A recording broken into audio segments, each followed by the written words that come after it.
그러니까 오늘은 발목 손상 중에서도 주로 소아, 청소년기의 발목에서 생기는 우리가 이제 흔하게 삐었다고 하죠.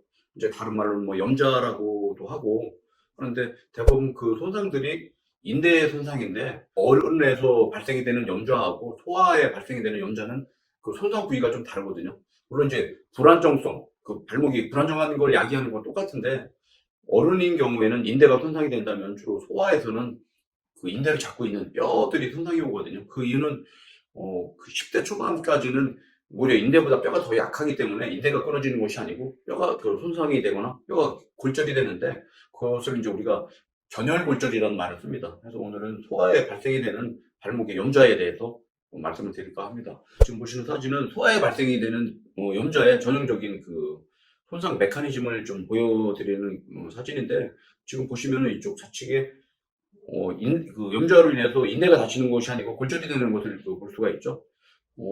주로 이제 그 바깥쪽에 인대가 다치게 되겠고, 이때는 인대가 다치는 것이 아니고 뼈를 물고 떨어지는 전혈골절이 소아에서는 주로 생기게 됩니다. 근데 이제 초기의 치료가 중요하고요. 만약에 이것이 이제 적절한 치료가 안 돼서 뼈가 떨어진 것이 그 원래 뼈에 붙지가 않고 불안정한 상태로 남아있게 되면 이것은 영구적인 불안정성을 만들게 되거든요. 그럼 이게 성인이 돼서도 불안정성으로 인한 2차적인 문제가 생기기 때문에 소아에서 발생이 되는 염좌는 정확한 진단을 해서 초기에 적절한 치료를 하는 것이 중요하겠습니다.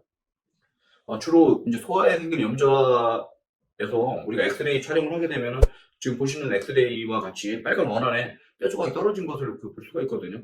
이런 뼈 조각이 떨어져 있다면은 단순히 이게 조그만 뼈 조각이 떨어졌다는 의미보다는 뼈에 붙어 있는 인대가 떨어졌다는 의미로 이해를 해야 될 것 같고, 혹시라도 이런 그 엑스레이 찍었는데 뼈 조각이 떨어져 있다면은 불안정성을 야기할 수 있다는 것에 대해서 충분하게 염두에 두어야 할 것 같아요.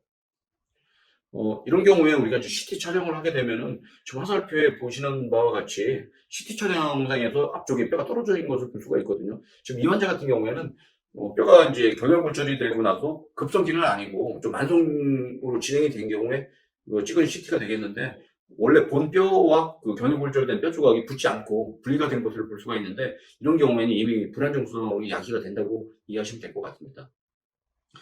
대부분 이제 이런 환자들이 병원에 오게 되면은 저희 병원 같은 경우에는 텔로스라는 장비를 이용해서 부하 검사를 하게 되는데, 이 부하 검사를 하는 목적은 발목이 얼마나 불안정한가. 예를 들어서 경혈골절이 되면 그 인대 기능이 없어지게 되기 때문에 발목이 이렇게 덜렁거린다? 불안정하다?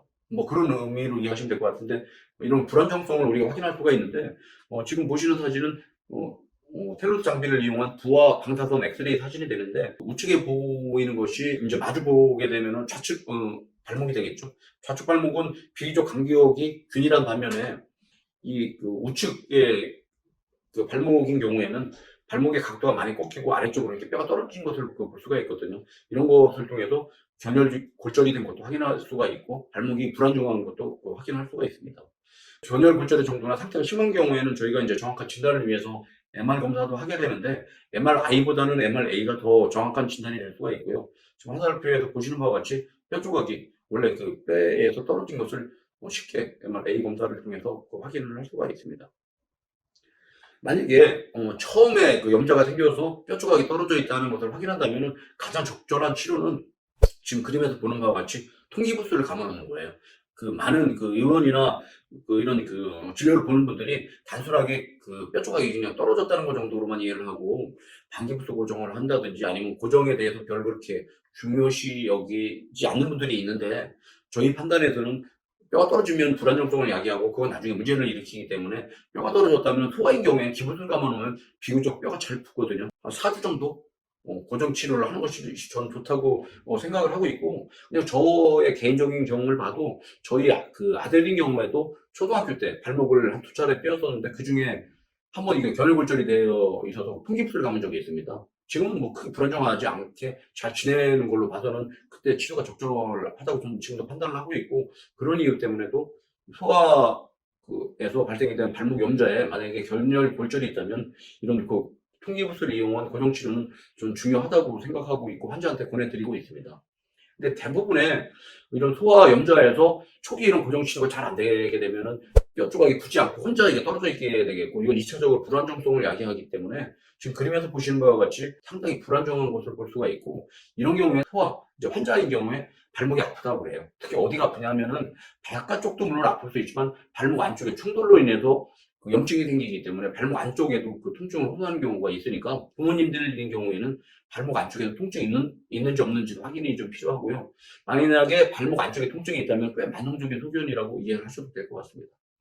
그럼 지금 그림에서 보시는 바와 같이 간격이 많이 벌어져 있는 것을 볼 수가 있고, 뼈조각이 떨어져 있는 것을 볼 수가 있죠. 만성적인 경우에 대부분 이런 소견을 보이게 되겠고요. 급성이 아닌 상태에서 만성인 경우에 이런 불안정성을 야기한다면은, 또 통증이 있다면은 저 같은 경우에는 수술 치료도 고려를 합니다. 그게 뭐냐면은, 불안정하게 되면 궁극에는 관절 연골 손상이 오는데, 관절 연골 손상이 소아기 때나 청소년기에 오게 되면 그걸 아주 심각한 문제가 발생이 되는데, 관절 연골 손상이 되면은 어린 나이에도 관절염이 오게 되고, 특히 발목 관절에 만약에 관절염이 오게 되면은 현대 의학으로도 그건 쉽게 치료가 안 되는 그 분야이기 때문에 적극적인 그 치료가 필요할 수가 있습니다. 지금 보시는 사진은 제가 수술을 했던 그 예를 보여드리는데, 막상 수술할 때 마취한 상태에서 발목을 꺾게 되면 상당히 지금 그림에서 보는 바와 같이 상당히 불안정한 것을 보실 수가 있죠.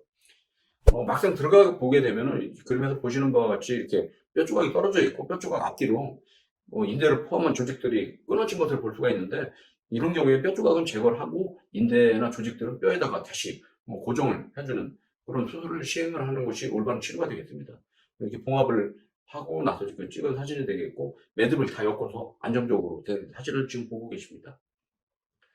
뼈 조각이 엑스레이상에 보면은 비교적 크지 않게 한 1cm 내외 정도 되는데, 막상 우리가 수술에 들어가 보면은 연골을 포함하고 있기 때문에 그 사이즈는 보통 1.5배 내지는 2배 정도 더 큰 사이즈를 제거하게 되겠고, 이 환자의 경우에도 엑스레이상에서는 사실 크지 않았었는데 막상 제거하고 난 사진은 거의 2cm에 가까운 뼈 조각을 제거한 경우가 되겠습니다.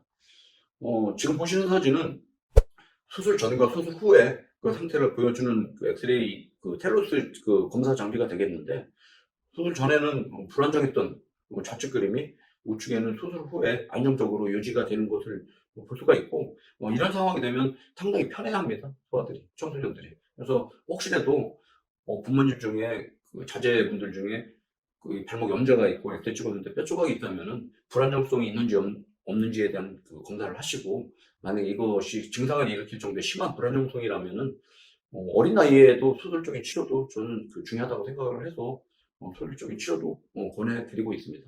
오늘은 소아나 청소년기에 생기는 발목의 염좌에 대해서 치료 원칙이나 손상에 대해서 말씀을 드렸습니다. 감사합니다.